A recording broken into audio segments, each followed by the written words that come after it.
पैशांच्या वादातनं व्यापाऱ्याचं अपहरण करून त्याचा खून करण्याच्या प्रयत्नात असलेल्या अपहरणकर्त्यांना 24 तासात अटक करून व्यापाऱ्याची सुटका करण्यात नवी मुंबई पोलिसांना यश आलंय। तिरवे सेक्टर 20 मधल्या व्यापारी पंकज पाटील हे आपल्या सहकाऱ्यांसोबत दुचाकीनं जात असताना पांढऱ्या रंगाच्या गाडीतनं आलेल्या अपहरणकर्त्यांनी पंकज यांच्यावरती धारदार शस्त्रानं हल्ला केला आणि त्यांना जबरदस्ती गाडीत बसवून त्याचं अपहरण केलं। या प्रकरणी सहकार्यानं तात्काळ एपीएमसी पोलीस ठाण्यात तक्रार दाखल करण्यात आली। नवी मुंबई पोलिसांनी एकूण 10 पथक तयार करून अपहरणकर्त्यांचा शोध सुरू केलेला होता।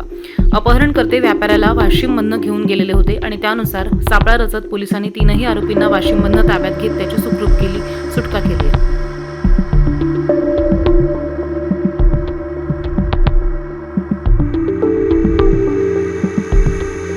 दिनांक 18/5/25 रोजी एपीएमसी पोलीस ठाण्याच्या हद्दीमध्ये अक्षर बिझनेस पार्क आहे। त्या ठिकाणी एक प्रशांत खैरनार आणि पंकज पाटील असे दोन भागीदार आहेत। त्यांचा परदेशामध्ये भाजीपाला आणि ॲग्रिकल्चर प्रोड्युसेस पाठवण्याचा कारभार चालतो। तर ते त्यांच्या ऑफिसमधून साधारणपणे संध्याकाळच्या वेळेला ऑफिस बंद करून 8:45 वाजता ते बाहेर आले अक्षर पार्कच्या। मोटरसायकलवर दोघे जण होते। त्यावेळेला एक स्विफ्ट पांढऱ्या रंगाची कार आली आणि त्याच्यामधून 3 जण उतरले आणि त्यांनी फिर्यादी खैरनार त्याचप्रमाणे पंकज पाटील यांना मारहाण केली आणि मारहाण करून पंकज पाटील त्याला जबरदस्ती स्विफ्ट कारमध्ये बसवलं आणि त्यांना पळवून घेऊन गेले। हे गेल्याच्या नंतर मग फिर्यादी म्हणजे प्रशांत खैरनार आहेत ते पोलीस स्टेशनला आले आणि त्यांनी ती हकीकत सांगितली। हकीकत सांगितल्यानंतर ताबडतोब त्यांचा गुन्हा नोंद करण्यात आला। परंतु फिर्यादीला हे कोणी नेलं असावं, पळवून का नेलं असावं हे प्राथमिकदृष्ट्या काय सांगता येत नव्हतं। आम्ही संशयितांची म्हणजे त्यांना विचारपूस केली, कोणी केलं असावं। त्यानंतर त्यांची माहिती प्राप्त केली। अत्यंत गंभीर स्वरूपाचा असा गुन्हा असल्याने व्यापाऱ्याला एका गाडीमध्ये मारहाण करून अपहरण करून घेऊन गेल्याचा गुन्हा असल्याने आम्ही त्याची माहिती ताबडतोब वरिष्ठांना दिली। त्यानंतर माननीय आयुक्त भारांबे सर, सहआयुक्त येनपुरे सर, त्याचप्रमाणे क्राईम ब्रांचचे आमचे ॲडिशनल सीपी अपर आयुक्त साकोरे सर यांना ही माहिती दिली। त्यांनी सूचना दिल्या आणि आमचे डीसीपी झोन 1 पंकज डहाणे साहेब यांच्या नेतृत्वामध्ये आम्ही काम करायला सुरुवात केली। त्यांनी पोलीस स्टेशन झोन 1चे पथक, त्याचप्रमाणे क्राईम ब्रांचचे एसीपी लांडगे साहेब, एसीपी आमचे वाशी डिव्हिजनचे बुधवंत साहेब यांना ताबडतोब आमच्या पोलीस स्टेशनला पाठवलं। या ठिकाणी क्राईम ब्रांच आणि पोलीस स्टेशन अशी मिळून 10 पथकं तयार केली गेली आणि ताबडतोब तपासाची चक्र ही वेगाने फिरू लागली। आम्ही या ठिकाणी सीसीटीव्ही कॅमेराचा अभ्यास, त्याचप्रमाणे तांत्रिक आमचे जे असतात ते तपास आणि गोपनीय पद्धतीने माहिती काढली। याच्यात आणखीन एक अडचण अशी झाली की ह्या जे आम्हाला जी पहिल्यांदा गाडीची नंबर प्लेट वगैरे मिळाली होती ती नंबर प्लेट त्यांनी ती डुप्लिकेट लावली होती। त्याच्यामुळे गाडीवाल्यांचं काही आम्हाला तसा क्लू मिळत नव्हता।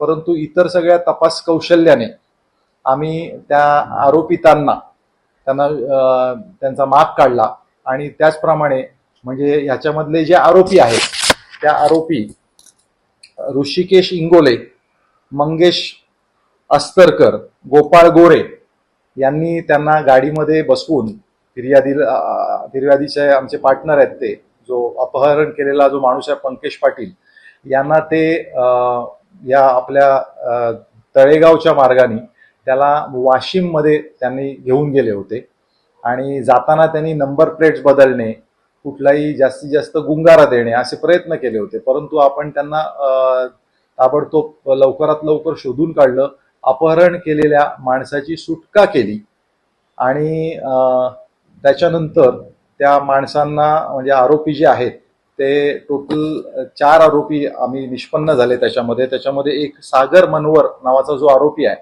तो सागर मनवरनी हे जे आरोपी आहेत त्यांना मदत करणे, कट रचणे, त्याचप्रमाणे त्यांना इतर माहिती देणे, याच्या अपहरण केलं त्या माणसाबाबत असा त्याचा रोल होता। अशा पद्धतीने आतापर्यंत पोलिसांनी ताबडतोब वेगाने चक्र फिरवून 4 पैकी 3 आरोपींना अटक केलेले आहे।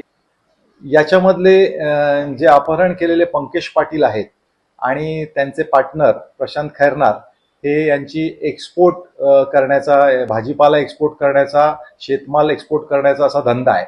याच्यामधला जो आरोपी आहे ऋषिकेश इंगोले यांनी कांद्या एक्सपोर्ट करण्याकरता आपले जे पंकज पाटील आणि प्रशांत खैरनार यांच्याकडे मार्फतीने दुबईला त्यांचे कांदा कंटेनर एक्सपोर्ट केला होता आणि त्याचे पैसे ते मात्र ह्या ऋषिकेश पाटीलला दिले नव्हते. गेल्या 3 वर्षापासून त्याचे पैसे येणं बाकी होतं आणि त्याचे पैसे सुमारे 3.5 लाख रुपये असं आताच्या तपासामध्ये आतापर्यंत निष्पन्न झालेलं आहे की 3.5 लाख रुपये त्याचं मागत होता तो वारंवार, परंतु पैसे न दिल्यामुळे त्यांची याच्या अगोदर भांडणं सुद्धा झाली होती आणि त्या रागातून त्यांनी पैसे देत नाही म्हणून त्याचे पैसे काढून घेण्याकरता त्याला अपहरण करून त्याला वाशिम येथे घेऊन गेले. वाशिम येथे त्यांनी कलम गव्हाण नावाचं वाशिम तालुक्यामध्ये गाव आहे, त्या ठिकाणी आपल्या जे अपहरण केलेले पंकज पाटील आहे त्यांना डांबून ठेवलं होतं, बांधून ठेवलं होतं. त्याची सुटका पोलिसांनी जाऊन केलेली आहे. आमच्या या महत्वाच्या ऑपरेशनमध्ये म्हणजे क्राईम ब्रँचचे एसीपी लांडगे साहेब, त्याचप्रमाणे एसीपी बुधवंत साहेब, त्याचप्रमाणे एपीएमसी पोलीस स्टेशनचे एपीआय शूरकर, PSI महाडिक त्यांची पथकं, त्याचप्रमाणे क्राईम ब्रँचचे सुनील शिंदे वरिष्ठ पोलीस निरीक्षक, त्याचप्रमाणे वरिष्ठ पोलीस निरीक्षक नीरज चौधरी आणि त्याचप्रमाणे क्राईम ब्रँचचे उमेश गवळी यांच्या पथकाने देखील अत्यंत खूप चांगलं काम करून हा गुन्हा लवकरात लवकर उघडकीस आणलेला आहे.